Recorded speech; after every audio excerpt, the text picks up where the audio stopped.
Hello, excuse me. Smoke చేస్తూ driving చేయటం అపాయకరం. Sorry sir. స్మోక్ చేస్తూ వాకింగ్ చేయటం సురక్షితం.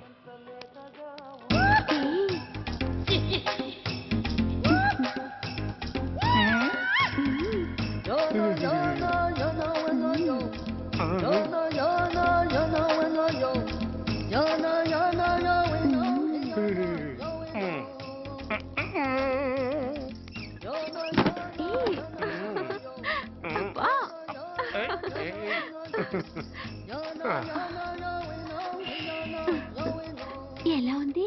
అబ్బో సూపర్. తాపేశ్వరం కాజా అదిరింది. మరి నాకు ఇచ్చేస్తే నేను వెళ్ళిపోతా. ఏంటి ఇచ్చేది? నా పంతనానికి పేమెంట్. ఏంటి అర్థం కాలేదా? ఆడాళ్ళలో నువ్వు ఎలాగో, మగాళ్ళలో నేను అలా అనమాట. ఇచ్చో ఇచ్చో ఇచ్చో ఇచ్చో. దొంగ సచ్చినోడా, నాటకాలు ఆడుతున్నావా? మర్యాదగా నా డబ్బులు ఇచ్చే. ఓయ్ సీను మార్చద్దు. ఇప్పుడు నువ్వు నన్ను రమ్మన్నావా, నేను నిన్ను రమ్మన్నానా? నేనే రమ్మన్నాను. లోపలికి వచ్చి నేనేమన్నాను? ఎంత అన్నావు? నువ్వేమన్నావు? 100 అన్నాను. కదా, అంటే నా పర్సనాలిటీకి నువ్వు కట్టిన రేటు 100 అన్నమాట. అదే నేను అడిగాను. ఇచ్చో ఇచ్చో ఇచ్చేమ్మా. ఏంట్రా ఓవర్ చేస్తున్నావు? మర్యాదగా నా 100 నాకు ఇవ్వు, లేకపోతే నా లంగా బొందికి నేను ఊరేసి చంపేస్తాను. Help help. కష్టాలు పడితే చంపేస్తానంటుంది. ఈ అన్యాయాన్ని ఎదుర్కొన్న నాదుడే లేడా?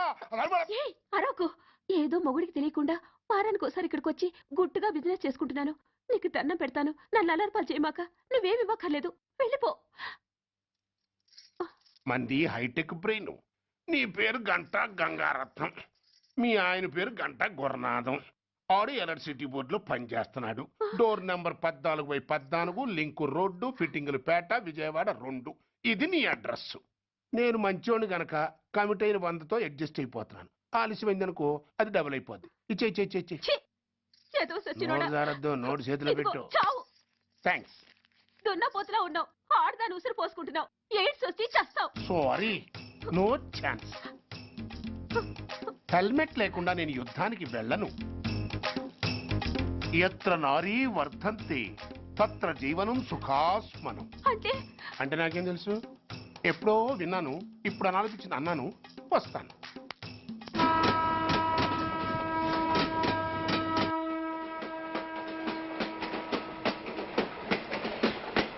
మొత్తానికి స్వర్ణాంధ్రప్రదేశ్ పర్యటన ఒక రౌండ్ పూర్తయ్యి 2వ రౌండ్లో పడ్డా ఉన్నమాట.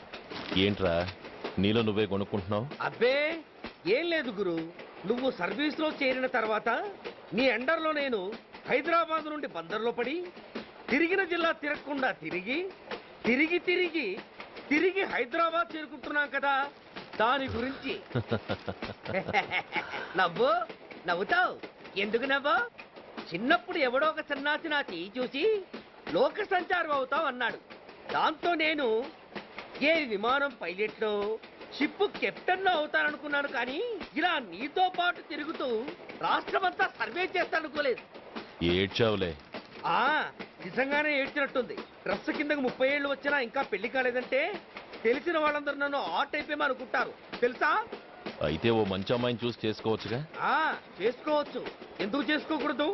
కానీ అవకాశం ఏది? ఫస్ట్ బందర్ బస్ స్టాప్ లో అమ్మాయిని చూసి ముచ్చటపడి పేరు అడుగుదామనుకున్నా. అడిగే లోపల ఆదిలాబాద్ ట్రాన్స్ఫర్ చేశారు. అక్కడ ఇంకో సుందరి కనిపించింది. పేరు అడిగా. ఆ అమ్మాయి పెద విప్పే లోపల ప్రకాశం జిల్లా పంపించారు.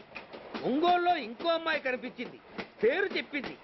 ట్రాఫిక్ లో వినబడలా అనే లోపు విజయవాడ తన్నారు. ఇలా నిలకడ లేకుండా నీతో పాటు తిరుగుతూ ఉంటే క్లబ్ ఎక్కడా, మ్యారేజ్ ఎక్కడా? నా బొంద. అంత ఇబ్బందిగా ఉంటే నాతో పాటు ఎడవడం ఎందుకు? మంచి ఉద్యోగం ఇప్పిస్తాను, హాయిగా పెళ్లి చేసుకుని సెటిల్ అవ్వు అంటావు అంతేగా. జీవితాంతం ఒంటరిగా అయినా గడిపేస్తాను గానీ మీ ఫ్రెండ్షిప్ మాత్రం దూరం చేసుకుని ఏసీపీ గారు. ఇది కొంచెం ఓవర్ అయినట్టుంది. ఓవర్ అయిందా? ఐసీ. అయితే ఆపేస్తాను. ఈ టికెట్ ఎవరిది బాబు? బాబు కాదు, పాప. ఈ టికెట్ గలదు. ఏ నా టికెట్ ఏం తక్కువ? రేటు తక్కువ. ఇది సూపర్ ఫాస్ట్ ట్రైన్. నువ్వు ఎక్కాల్సింది మామూలు ట్రైన్. సికింద్రాబాద్ లో దిగి పీటీ కట్టించుకుని మీ ఊరెళ్ళు. ఏ ఈ ట్రైన్ భువనగిరి వెళ్ళదా? వెళ్తుంది కానీ ఆగదు. ఆగదా? ఎందుకు ఆగదు? ముందు కరీంనగర్ లో ఆగింది, తర్వాత సికింద్రాబాద్ లో ఆగుతుంది. మధ్యలో ఉన్న భువనగిరిలో ఎందుకు ఆగదు? ఏంటి లాజిక్కా? మీ ఊరికి ఈ ట్రైన్ ఆగేంత బిల్డప్ లేదు కానీ ఎక్కువ మాట్లాడకుండా సికింద్రాబాద్ లో దిగిపో. ఏంటయ్యా అమాయకురాల్లా కనిపిస్తున్నాన్ని దబాయిస్తున్నావా? టికెట్ ఇచ్చినప్పుడు రైలు ఎందుకు కాపరు? ఈ రైలు మా ఊళ్ళో ఆగాల్సిందే, ఆపి తీరాల్సిందే. ఇదిగో అమ్మాయి, ఆడపిల్లగా ఊరుకుంటుంటే తెగరెచ్చిపోతున్నావు. ఇంకా ఎక్స్ట్రాలు చేసావంటే సికింద్రాబాద్ దాకా ఎక్సెస్ ఫేర్ రాసి ఫైల్ కూడా కట్టిస్తాను, జాగ్రత్త. ఏంటమ్మా నేనేమన్నానని? ఊరుకో తల్లి, ఊరుకో ఊరుకో, నువ్వేం కట్టగర్లేదులే.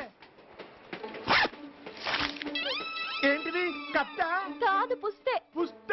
ఆ, ఒక పుస్తంటే 2 జీవితాల బంధం. ఈ తాళి పట్టుతోనే నా స్నేహితురాలి పెళ్లి ముడిపడి ఉంది. నేను టైంకి భువనగిరి చేరకపోతే ఆ పెళ్లి ఆగిపోతుంది.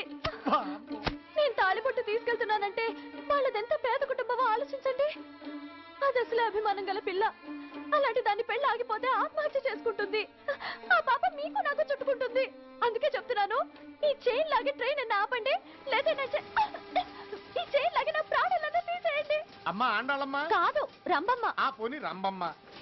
ఆ చైన్ లాగి నా ఉద్యోగం పోగొట్టుకునే దమ్ము నాకు లేదు గాని గార్డుతో మాట్లాడి మీ ఊళ్ళో ట్రైన్ స్లోగా వెళ్ళేలా చేస్తాను. రన్నింగ్ లో దిగలవా? స్టేషన్ వచ్చేసింది, జాగ్రత్తగా దిగమ్మా.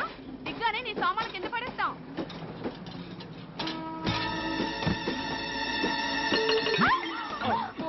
ఏయ్, అసలు నీకు బుద్ధుందా? రన్నింగ్ లో ట్రైన్ ఎక్కుతున్నావు, పొరపాటున స్లిప్ అయితే? అబ్బో ఏంటి గురు, సహాయం చేస్తే సైరన్ అరుస్తుంది. నీకు అసలు బుద్ధుందా? ఇక్కడ బండి ఆగదని తెలిసి ఆ టీసీ గడి కాళ్ళు గడ్డలు పట్టుకొని బతిలాడి బండి స్లో చేసుకొని దిగితే నేను పడ్డ శ్రమంతా వృధా చేసి నన్ను మళ్ళీ లోపలికి లాగేసి రక్షించినట్టు పోసు కొట్టి పైగా లెక్చర్లు ఇస్తావా? కథ అడ్డం తిరిగిందే. ఇదిగో ఈ తాళి పొట్టు నా స్నేహితురాలి పెళ్లి టైంకి అందించడానికి రన్నింగ్ ట్రైన్ నుంచి దిగాను. నువ్వు నన్ను మళ్ళీ ట్రైన్ లోకి లాగేశావు. చూడు, ఈ తాళి ముహూర్తానికి అందకపోయినా, అక్కడ కట్టిన తోరణాలు ఎండిపోయినా, వేసిన అప్పడాలు మెత్తపడిపోయినా, సికింద్రాబాద్ స్టేషన్ లో దిగిన వెంటనే మా బావ కబురు పెట్టి మీ సంగతి తేలుస్తాను, తిరగేసి కొట్టి తిరుపతి చూపిస్తాడు. గురు, మనం హైదరాబాద్ చేరక ముందే ట్రాన్స్ఫర్ చేయించేలా ఉంది. అమ్మా, నీ బావ ఏమైనా రాజకీయ నాయకుడా? కాదు, స్ట్రిక్ట్ పోలీస్ ఆఫీసర్, ఏసీపీ సూర్య. ఏసీపీ సూర్య నీ బావ? ఏ చెవుడా? కాస్త సౌండ్ ప్రాబ్లం, తను వినుంటాడు. ఇంతకీ నీ బావ ఎవరో నీకు తెలుసా తల్లి? ఈయనకేమైనా మెంటలా? కాస్త ఆట అయిపోయలే. ఏ నువ్వేటైతే నాకేంటి? ఇదిగో పాయింట్కి వచ్చేస్తున్నాను. నువ్వేం చేస్తావో నాకు తెలీదు. ముహూర్తం సరిగా 10:30కి. ఈలోగా ప్లాట్ఫామ్ లో పడిపోయిన నా సామాన్తో సహా నేను భువనగిరి పెళ్లి వారింట్లో ఉండాలి. ఒకవేళ అలా జరగలేదనుకో, చెప్పానుగా మా సూర్యంబాబు గురించి, ఆ తర్వాత మీ ఇష్టం.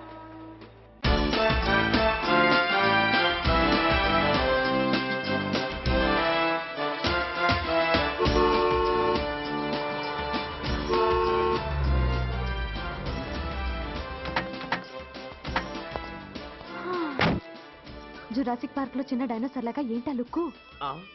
వెళ్ళి డిక్కీలో సామాన్లు తీసుకురా.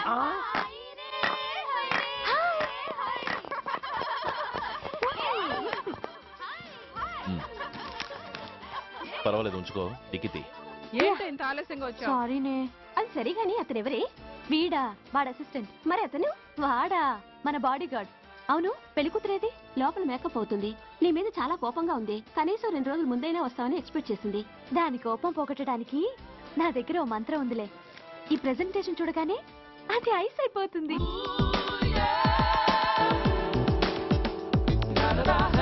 రండి, దాని దగ్గరికి వెళ్దాం. Hi uncle. నమస్తే సార్, వెల్కమ్ సార్. మీకు వైజాగ్ కార్డు పంపించాను సార్. పర్సనల్గా చెబుదామని ఫోన్ కూడా చేశాను. మీకు హైదరాబాద్ ట్రాన్స్ఫర్ అయిందని చెప్పారు. అక్కడ హెడ్ క్వార్టర్స్ కూడా కార్డు పంపించాను. మీకు అందుతుందో లేదో, వస్తారో రారోనని తెగ టెన్షన్ ఫీల్ అయ్యాను సార్. నాకు ఇన్ఫర్మేషన్ అందింది, అందుకే వచ్చాను. చాలా సంతోషం సార్. మీరు రండి సార్. గోమతి, దీపికా కపులావ్, కోరాయా దేక్. ఏంటి అతను నీ బాడీ గార్డ్ అన్నావు? అంకుల్ ఏమో అంత రెస్పెక్ట్ ఇచ్చి హడావుడు చేస్తున్నారు. ఉండవే, అసలే మతిపోయి నేను ఎడుస్తుంటాను. హలో, ఏంటి జురాసిక్ పార్క్ లో పెద్ద డైనోసార్ లా మొహం పెట్టావు? షాక్ అయ్యావా? అప్పుడే ఏమైంది? ఇంకా ముందుంది. ఇదిగో నీ బ్యాగ్, ఇదిగో నీ పెట్టి. నీకెప్పుడూ చెప్తుండేవాడిని, మా పోలీసులో హీరో, మా డిపార్ట్మెంట్ కే గర్వకారణమని. అంటే ఏసీపీ సూర్య. అవునమ్మా. Nice meeting sir. I'm so thrilled sir. మా భార్య సార్. నమస్తే జీ. నమస్తే అమ్మా. మా అల్లుడు సార్. Glad to meet you sir. వాళ్ళ father sir, ACP Suryan sir. Hello sir. ఏవేరమ్మా ఇలా రావే? ఏ నిన్నే పిలుస్తుందే. నోరు ముయండి. Hello, calling. Go go fast. Sir sir రమ్మ అని నా close friend sir. ACP Suryam గారే. బావకి మరదల్ని కొత్తగా పరిచయం చేస్తున్నారేంటి? మరదలా?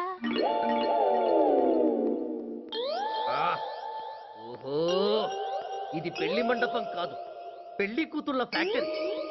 ఇండియాలో ఉండే పెళ్లి కూతుళ్ళందరూ ఇక్కడే ఉన్నారు. ఇక్కడే ఇప్పుడే ఏదో ఒక అమ్మాయిని సెటప్ చేసుకుంటారు.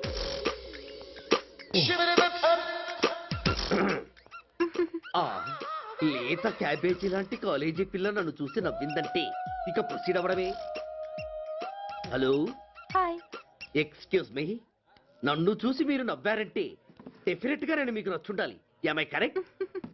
ఆహా, ఇంకా ఎందుకు ఆలస్యం? పదండి పార్క్ వెళ్దాం. అమ్మో పార్కుకా? ఎందుకు? ఎందుకేమిటి, మనసు విప్పి మాట్లాడుకోవడానికి. అమ్మో వద్దండి, మాది అసలే సాంప్రదాయమైన కుటుంబం. మీరు నన్ను పార్కుకు తీసుకువెళ్తారు, అక్కడున్న లవ్ జంటలు చూసి మనం కూడా అలా మాట్లాడుకుందామని నా భుజం మీద చేస్తారు. ఆ తర్వాత నన్ను ఏ పొదల్లోకి తీసుకెళ్తారు. అమ్మో అక్కడ ఏ తప్పో జరిగిపోతుంది. వద్దండి, మాది అసలే సాంప్రదాయమైన కుటుంబం. అయ్యయ్యో, నేను అలాంటి వాడిని కాదండి. నేను మిమ్మల్ని ఏమీ చేయను. పోనీ పార్క్ వద్దంటే మరిద్దరం కలిసి సినిమాకి వెళ్దాం. సినిమాకా? అమ్మో వద్దండి, మాది అసలే సాంప్రదాయమైన కుటుంబం. ఇద్దరం సినిమాకి వెళ్ళాక న్యూస్ అవగానే లైట్లు ఆపేస్తారు. ఆ తర్వాత మీరు చిన్నగా నా భుజం మీద చెయ్యేస్తారు. ఆ చీకట్లో లిప్ లిప్ కిస్ చేస్తారు. ఆ తర్వాత ఏ తప్పో జరిగిపోతుంది. అమ్మో వద్దండి, మాది అసలే సాంప్రదాయమైన కుటుంబం. అయ్యయ్యో, ఆ మాటకొస్తే మా కుటుంబంలో సాంప్రదాయమే తప్ప అసలు కుటుంబమే లేదండి. నేను చాలా జెంటిల్మెన్ని, ఎలిజిబుల్ బ్రహ్మచారిని. నేను మిమ్మల్ని ఏం చెయ్యను. మీ ఒంటి మీద అసలు చెయ్యే వెయ్యను. ప్రామిస్. నువ్వేం చేయనప్పుడు నీతో సినిమాకి పార్కుకి రావడం దేనికి రా? అమ్మో, సాంప్రదాయమైన కుటుంబం అంటే అర్థం ఇదా? కొంపదీసి ఎవరు చూడలేదు కదా? నేను చూశాను కదా. పడక పడక నీ కంట్లోనే పడ్డానా తల్లి? నేనెవరికి చెప్పను గాని ఆ, నాకు ఇన్ఫర్మేషన్ ఇస్తావా? ఏమిటది? పెళ్ళైందా? నాకా? ఛీ, నీ కాదు, ఆయనకి. ఆయనక? ఓహో, మా గురుడికా? అవును. అయ్యింది. 13 ఏళ్ల కొడుకు, 10 ఏళ్ల కూతురు నిజమా? ఉండి ఉండుండేవారు. మనం చెప్పినప్పుడు వారు పెళ్లి